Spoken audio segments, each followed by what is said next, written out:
Capricorn today, rising, and small presentation. But we'll make it quite fun as well, not all too serious, because it could be with Capricorn and you're very, very heavy. So Capricorn Lagna, first things, definition. Makara is the word for Capricorn rising as a Lagna, and it loosely means sea monster. Okay. Like Godzuki. One of, yes. Yeah. So let's just get a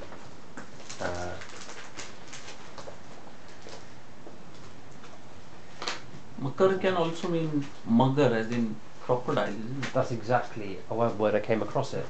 So mugger is a word I've heard before.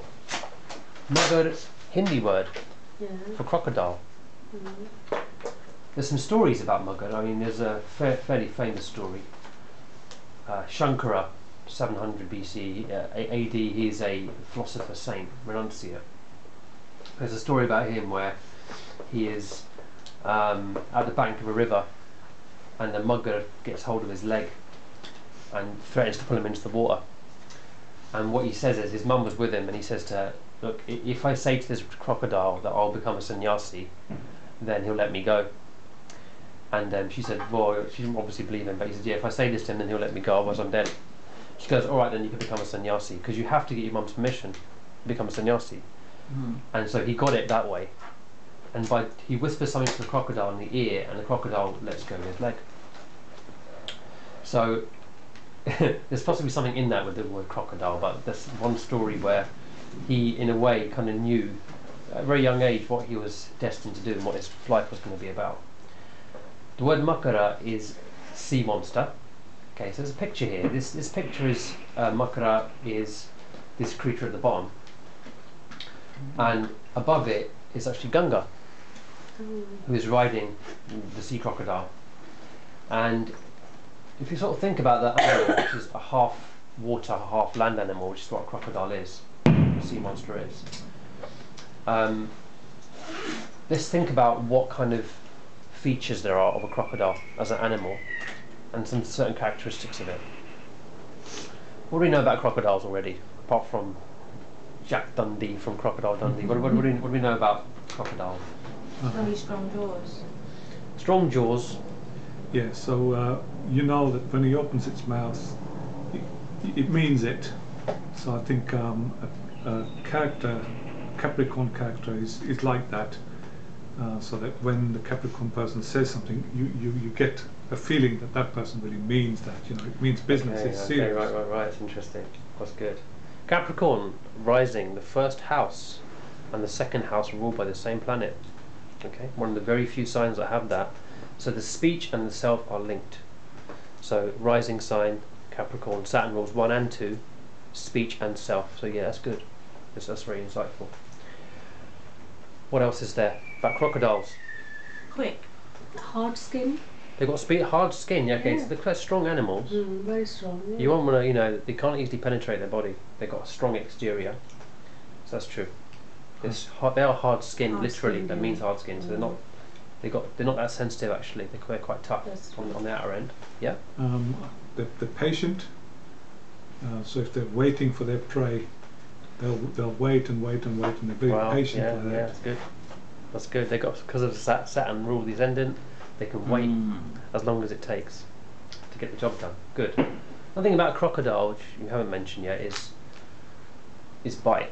Okay, so when a crocodile bites, the special thing about it is it doesn't let go.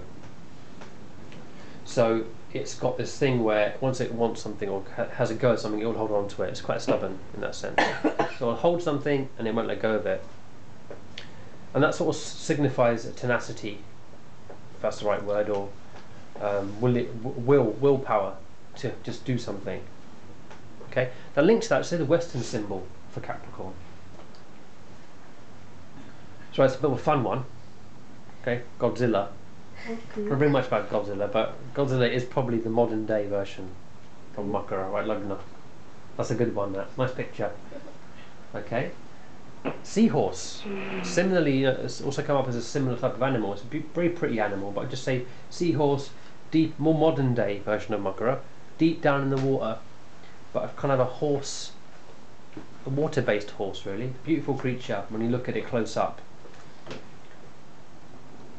And more known to us is actually the goat, right? There's a goat there with its child on its back, right? It's a nice picture. There's a mountain goat.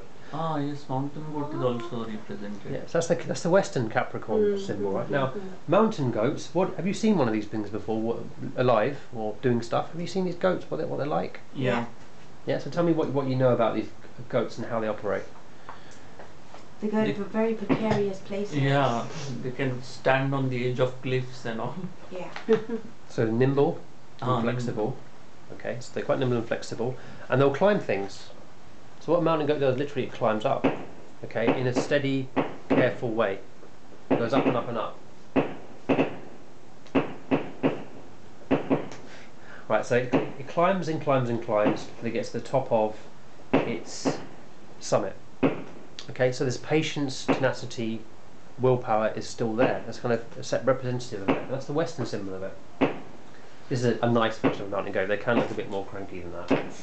Alright. Alright, so that's the Western symbol. So Capricorn as the glyph, which is the visual diagram of Capricorn, looks like this. Okay, that's a very odd symbol, because the symbols we looked at so far, like, you know, we did Sagittarius last week, it was such an obvious one. It was an arrow firing off into, you know, aspiration for spirituality. Here's Capricorn now. This looks a bit more like the Virgo symbol, and also the Taurus symbol. There's bits of it that kind of combine the Earth side of it. What comes out to you from this symbol? Do you think you can see anything that kind of is maybe in this symbol that's encoded in it? It's like a seed that sprouted and then it's going up and down, covering both. Yep. Or has got a tail or something.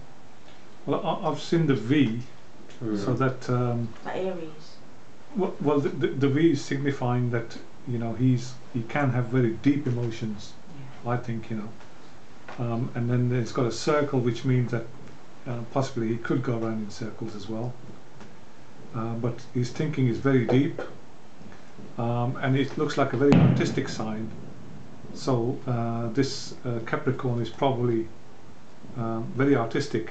Yeah. Is that right? I mean, I would say the thing the symbols is to apply what you already know about symbols as the roots of them. So that symbol looks a little bit like Virgo's one and Scorpio's one, because it's got that V hitting the ground. Yeah. So whenever you see something hitting the ground as a symbol, it's basically indicating earthiness to it. Firstly, again, it's the material involvement. Now, Sagittarius is the aspiration for spirituality. Capricorn then is the next stage onwards. Now, symbological things, in India there are temples and Buddhist temples, and when you come to the temples you will always see a crocodile, often see a crocodile head at the entrance, okay? Both sides of pillars. When you walk into a Buddhist temple you often see that. Hindu temples, they often have Makaras as well, the symbol is there. So what I'm trying to show is Capricorn is like the gateway when you make the decision to pursue spirituality. Sagittarius is the aspiration. As we go into the last signs towards Pisces, it's kind of like it's moving in that direction. Okay, so what this is just really trying to show is material involvement, and then the squiggly circly thing is now that kind of energy being awoken, yeah, to take you to the final kind of point. Okay, which is kind of the liberation point, which is Pisces. Yeah. Okay. Rulerships. See what we're doing on the timer here. Right, that's good. Rulerships next. Houses. Now I thought rather than doing the usual thing where we go do this by hand, I think you guys are pretty quick at rulerships. Let's look at what rules what houses, and then have a little discussion around it. So just maybe draw a little grid of a Capricorn, mark a line through it, wherever it's going to be. Okay, and then let's talk about the rulerships.